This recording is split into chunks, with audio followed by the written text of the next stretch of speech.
Hey, it's Lynn. Welcome to the Skills Lab. This month we're talking about the abdominals. So I think that the abdominals are probably the most overlooked area as far as massage therapists are concerned, because nobody really likes to treat the area here or doesn't spend much time there at all. Now that in itself is kind of a big mistake if you're thinking about creating results with your clients, because the abdominal muscles are so important. Now, why are they so important? Well, because they get shortened a lot these days because we're all sitting down and we're in flexion, right? We're always here and we're never lengthening them out. And then, of course, we all want to go work out. We want to do all this stuff, and then we do crunches and we do leg lifts and we get in a Roman chair. We do all these things that are not really good for your abdominals. That's not really what your abdominals do. So if we think about how we're designed, right, and I'm standing up here like this, and I need to contract that, need to flex my abdominals, gravity gives me that for free. Same if I'm sitting down all the time. So if gravity's giving me that motion for free, why on earth would I want to lay down and strengthen this and get really tight in this manner, when in function that's rarely a motion that I'm ever going to use, unless I'm a UFC fighter who's not very good and I'm on my back all the time getting hit. Yeah, I could see that could be useful. But the real trick, or the real key here to think about abdominals, is how they actually work. So in real function, in real life, your abdominals, the best way that they get activated, right, is to go into extension. So anymore, we get so much tension through this whole area that a lot of people are really pulled forward, right? They just have this horrible posture and their necks forward. A lot of that has to do with abdominals, whether it's just sitting here at a chair or a couch or driving and never experiencing your abdominals to go into extension, or you've been doing planks or static things like that, which I see the relevance, and this is probably going to make a lot of people mad, but remember, our muscles need to go through all three planes of motion to get strong and to be active. So there's some great ways to do planks through all three planes of motion and drive. In fact, my favorite ones are the ones we've got from the Gray Institute. So if you guys are in one of our classes, sometimes we do some workouts and put those in there. They're awesome. But why would I want to get really stiff and just do this? Right? Why would I want to get really strong in that? Part of that is the myth that your abdominals are all part of your core structure that you need to use. And pretty much everybody talks about that, but they're the most external muscles in your body. So they're not really your core. Your core is more of the ligaments along your spine, right? That's the deepest part, but that's another discussion for another day. So as far as abdominals, if we really wanted to exercise those and get them to work really well, we would need to do some extension motions, right? Because our body is always going to protect us from getting hurt. So if I've never lengthened my abdominals out and got them into extension and gotten some good balance, then my brain says, hey, you know what? If we go backwards too far into extension, I'm not going to be able to decelerate that motion and stop it and come back safely. So if that happens, I'm going to hurt my spine, I might hurt my organs, so there's no way the body's going to go back there. So it's really going to keep you tight. So if you guys want to check real quick, here's a great little thing I got from the Gray Institute, it's almost like an abdominal exercise. If you just want to stand on one foot and toe touch a foot behind you, you can drive your shoulders back like this to see how your abdominals work. And if you want to see if they're really stable, pick a foot up and drive your shoulders back. Most people get here and they just fall over, because that's the true test of abdominal strength and function, or one of them. And so you can see really quickly right there how weak your abs are, or most of your clients are. So as you guys do that, you might notice, oh, I can do it, but you're actually pushing your pelvis forward. If you get against the wall and keep your pelvis from moving forward and go backwards, it's really hard.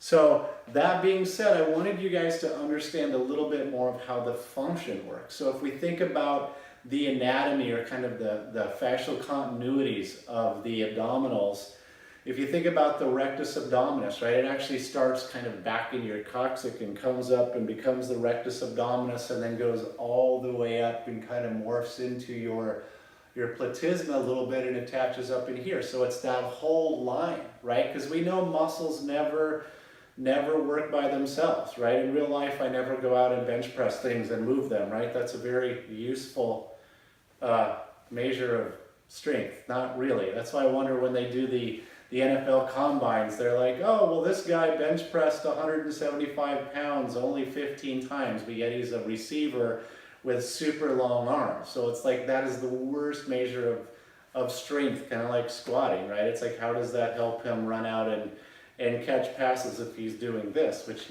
no one ever does that in real life, right? So that being said, if we're looking at abdominals, we have to really understand that function. So you've got your rectus abdominis, and then you have your external oblique coming around. You know, it starts at your inguinal ligament, which in reality, your inguinal ligament is actually just a lot of fascia for your external oblique that kind of starts there and runs out here.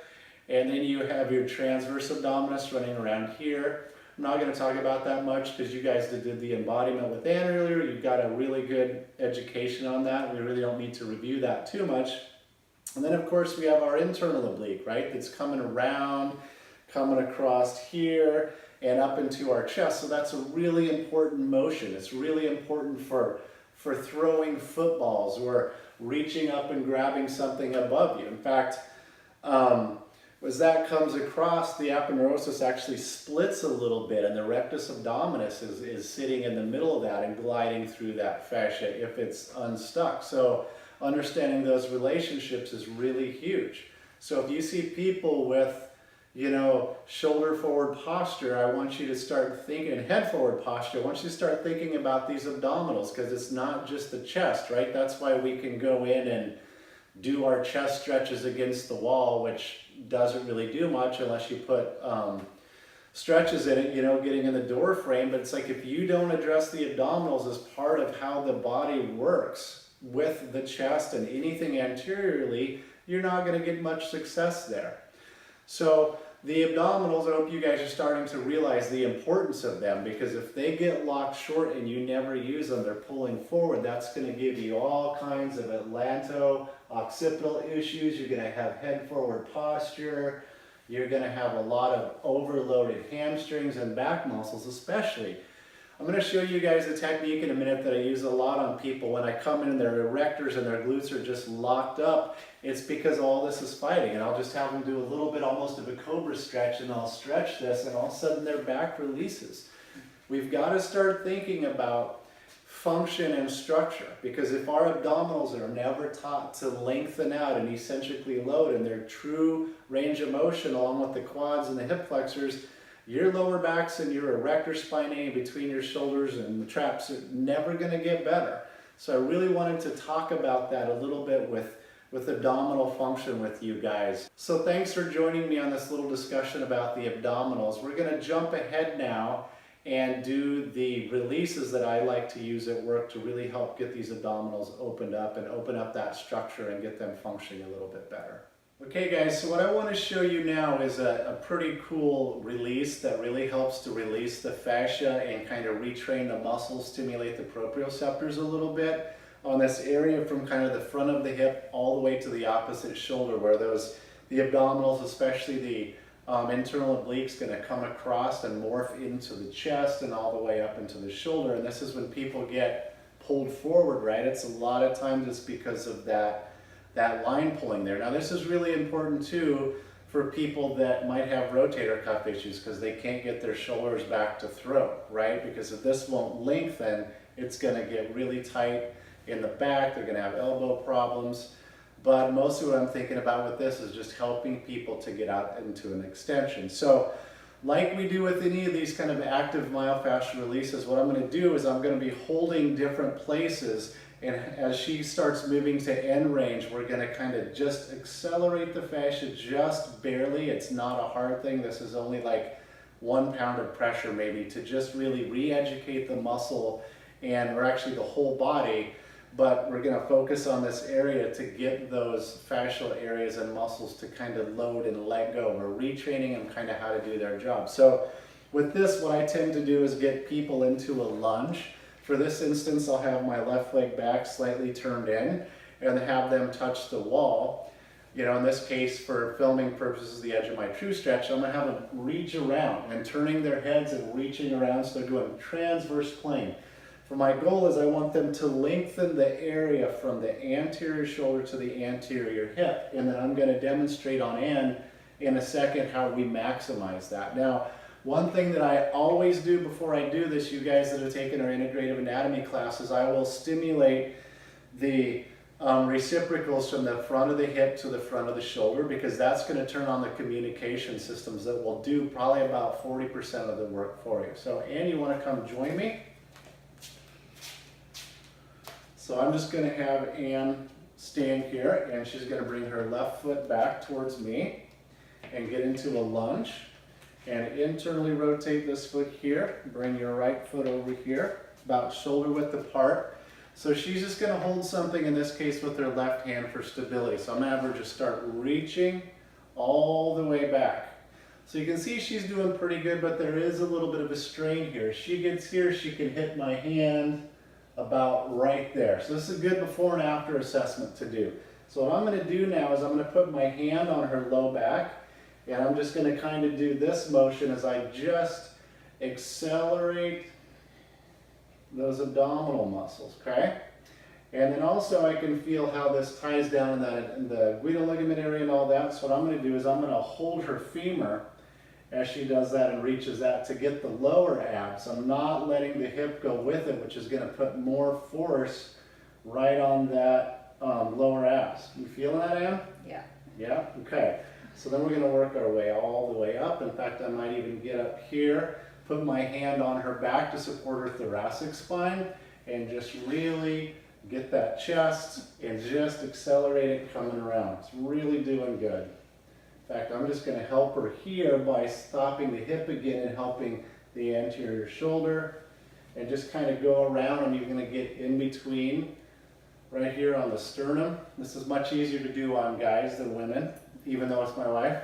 But we're just going to keep moving here and opening that up. Now, that feels pretty good, like that's opened up. So now, Ann, let's have you come around and reach as far as you can go. Yeah, so you see how much more she got because she opened that up. So this is a really, really great thing that you guys can do to release that abdominal area coming across here. I don't want you to just think about one abdominal muscle. I want you to think about everything moving. In fact, you guys that have taken our visceral dynamics class, I also use this almost exact same thing to release the omentum. I just spend more time getting into the small intestine and rotating, and that really helps to loosen up the mesenteric root. So this is a really, really great, well-rounded release that you can do. And of course, go ahead and do the other side. One of the things I want you to remember is maybe stop the hip from going too far, right? When it goes into external rotation, it's going to help the abs, so you can stop that from moving. That'll put more force down here, and just kind of go along that whole train and just think about anything in there that's restricted and not going into right rotation or left rotation on the other side. This is really going to help to release that. So go ahead and use this, and just be careful of people's shoulder joints, where you place your hands, and also not to get them too far accelerated. Always have one hand on the back to, you know, help with the femur or to support the spine, because we don't want it to go too far. But you guys will notice that this is really going to help people get into thoracic extension and also thoracic rotation. So it's a really, really great thing to do. And make sure that when they're going to the side, they're also turning their head at the same time, because that's going to allow them to get more motion out of their abs. If the head's turned down a little bit, we're losing that pull across here. We can get a little bit of that rectus abdominis. So have fun play with that, and enjoy your new results.